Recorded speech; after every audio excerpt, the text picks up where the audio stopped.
અત્યારે હું જે પણ કઈ વાત કરવા જઈ રહી છું ને એ પૂરી સાંભળજો, કારણ કે મારું જીવન કેમ બદલાણું ને એ આખી વાત ઉપર આ નિર્ભર છે.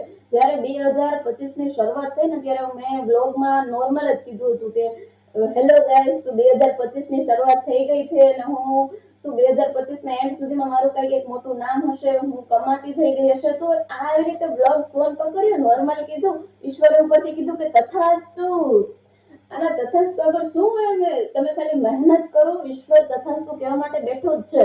લોકોનું સાંભળશો તો કોઈ દિવસ કાંઈ નથી કરવાના. મારી પાછળ તમે જોઈ શકો, કાંઈ છે કોઈ છે, મહેનત કરું ને ત્યારે કોઈ પાછળ નથી બેસવાનું. ક્યારેક જીવનમાં આજથી 10 વર્ષ પછી સફળ થઈશ ને તો તાલી પાડવા માટે 1000 લોકો હશે. તો જીવનમાં હે ને ખાલી આપણે મહેનત કરવાની. આ તો કોઈ પણ વસ્તુ કેમ ન હોય. મેં તો નોર્મલ જો સાબુ બનાવવાથી શરૂઆત કરી, હવે લોકો પાછળ મજાક મસ્તી કરશે કે હા પેલા વિડીયો ઉતારી લીધા, હવે સાબુ બનાવે એમ.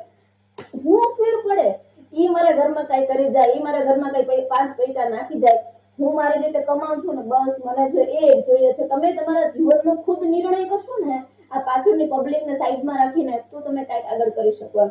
મેં કોઈ દિવસ બેકગ્રાઉન્ડમાં બોલેલી પબ્લિકનું ધ્યાન જ નથી દીધું. એટલે હે ને મારા જીવનમાં ભલે હજી હું સફળ નથી થઈ, પણ હું ક્યાંક તો એક રસ્તો, એક પગલું તો ભર્યું છે.